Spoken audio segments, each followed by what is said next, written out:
Wait until you see what just happened to the soy boy Canadian Prime Minister Justin Trudeau. It was absolutely epic. Plus, we got a major new secessionist movement springing up in Canada, telling Trudeau precisely where he can stick it. It's going to absolutely make your day.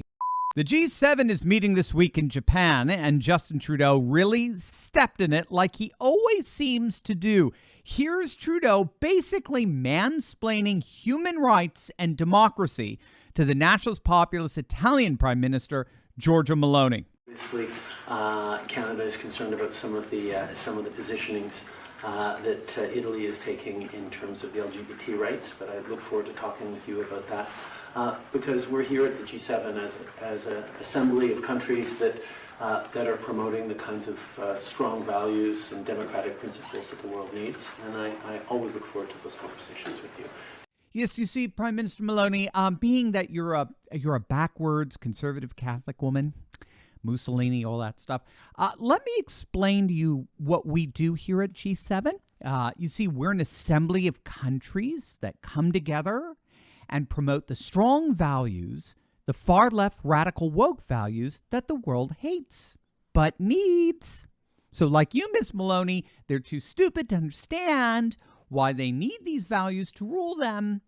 But that's what we're here for. We're here to gather together to discuss how we can more effectively shove woke values down the throats of people who don't want them. And that's what we here at the G7 call democracy. I mean, you could just see Giorgia Meloni's face, her demeanor. She clearly had no patience for this pathetic buffoon, this poor privileged excuse for a prime minister to arrogate himself to a position of moral superiority over her. And the Italian press went nuts over this. Check this out. The Italian paper Libero printed a full-color picture of Trudeau in blackface. Remember Trudeau during the last campaign? He was running around trying to paint the Conservatives as a bunch of racists. When it was revealed that he had a certain penchant in his younger years for dressing up in blackface costumes, which of course is considered the epitome of racial insensitivity. So the paper splashed that picture on their front page and they called him a buffoon. And they asked rhetorically, who the hell does this guy think he is lecturing us? Even the Australian press was utterly bewildered by this absurdity. Let's just zoom in on the Italian PM's face as Trudeau decided to mansplain democracy to her. Yeah, not happy. And this final look really sums up what all of us think of the repugnant, incompetent Trudeau. Repugnant and incompetent. That is how Trudeau is being viewed down under. And those appear to be exactly the sentiments that Giorgia Meloni later expressed in a press conference. She said in Italian that Justin Trudeau was the victim of what she called fake news, that he frankly didn't understand Italian politics or legislation, and that Italy needs no lectures about LGBT rights from his woke ass. Well, she didn't say that last part, but I think it was a faithful implication. Now, gay marriage, of course, is legal in Italy. However, the government only considers the biological parent in a same-sex union to be the actual parent. So there are limitations. Also, Meloni's government and Italians in general are radically anti-woke. They're radically anti-globalist. They are very pro-traditional family. And Giorgia Meloni is very much opposed to things like surrogacy and wombs for rent and things like that. And Italians overwhelmingly agree with her. So you would think that, well, you know, that's what's called democracy, wouldn't you? But no. Not according to the new woke left, the Trudeau left.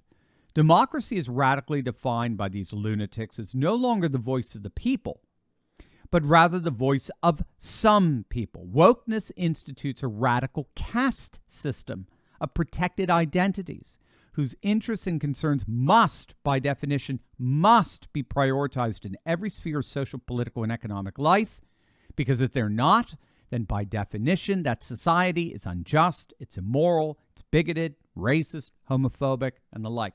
Only when the interests and concerns of some, those are protected, prioritized identities, are superimposed on others, only then do you have what the woke left considers legitimate democracy. Now, the good news is that Canadians appear to have had it with Trudeau. According to the Morning Consult poll, latest polling, he's at a rather embarrassing 39% and going down. I don't think this G7 tripping is going to do him any favors. But you're going to love the latest development coming out of Canada, where patriots are taking matters into their own hands, as they always do. And they're not waiting around for their fellow Canadians to come to their senses to vote this moron out. Wait until you see what they are up to. But first, gang, many of you have been kind enough to notice that I've lost a couple of pounds of late. And it's true, I've lost over 60 pounds. That's right, gang. I've tried everything under the sun over the years to lose weight. Nothing worked until I discovered the fantastic nutrition coaching of PhD Weight Loss.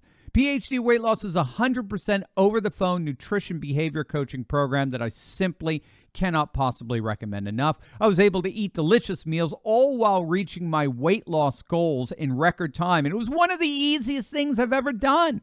They completely take out all the guesswork behind what, when, and how much to eat. They make the process painless, simple, and as easy as possible. Dr. Ashley Lucas has been helping thousands achieve their health goals over the last 15 years. And guess what? You're next. Do it, gang. Change your life today by clicking on that link below, or give him a call at 864-644-1900. Tell him Dr. Steve sent you, and join me and thousands of other patriots who are taking back control of our health. Click on that link below or go to myphdweightloss.com. Allow me to introduce many of you to the Alberta 51 Project, an organization founded in 2022 that seeks to educate Canadians in the province about the possibility of seceding from Canada and joining up with the United States as a 51st state. You see, it's not just the left that can talk about adding states like Puerto Rico for their electoral advantage. The right can do it too. In fact, if you don't know, Alberta is often referred to as the Texas of the Great White North. And according to reports, Alberta 51 is gaining traction among disaffected Albertans who feel disillusioned with the woke federal government in Ottawa, particularly under the leadership of Trudeau. Of course, a major turning point here was the radical authoritarian tactics employed during the Freedom Convoy protests last year. Many saw that as Trudeau's Ceausescu moment, and it earned him scorn throughout the Western world, but particularly at the European Parliament, where many members were offended by his appearance there shortly after the crackdown. This is a Croatian member of the European Parliament, and this is what he had to say about Trudeau after that brutal authoritarian tactic. Kanada, nekada simbol modernog svijeta, je pod vodstvom vaše kvazi-liberalne čizme proteklih mjeseci postala simbol kršenja temeljnih ljudskih prava i građanskih sloboda.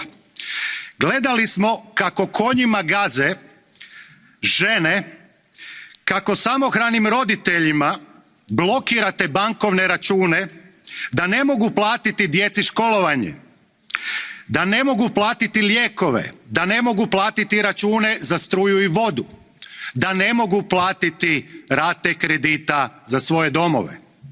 Now, if you're listening by podcast, what he just said there was that while Canada was once the symbol of the modern world and freedom and human rights, it's now under Trudeau become a violator of those very rights under the boot of this quasi-liberal government. We saw them trample women with horses, block the bank accounts of single parents who can't even pay their mortgages for their homes. It's become a dictatorship of the worst kind. So obviously this Croatian member of parliament didn't mince words. And so if those are the sentiments being expressed over in Europe, you can only imagine what tens of millions of Canadians felt. And so Alberta 51 is precisely the kind of movement you can expect to see emerge from such shock and disgust at one's own government. And they're hardly alone. Many of you, I'm sure, have heard of the secessionist movement known as Wexit, which has long recognized that provinces like Alberta, known for their rich natural resources, have had their resources unfairly exploited by other parts of Canada. And they, like Brexit, want out. They want their independence, which, of course, Trudeau would never even think of granting to them because, of course, he's too busy defending democracy.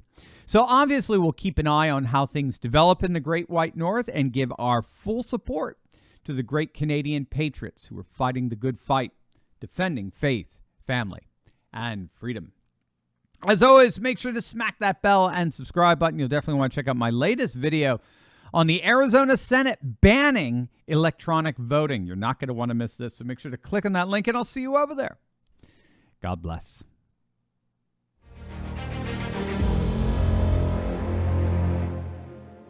Hey gang, if you want to connect with more courageous patriots and start taking action and organizing, be sure to join my Telegram group. I post the latest breaking news I find interesting and chat with my favorite patriots around the country and even the world. Click the link in the description below and join the conversation today.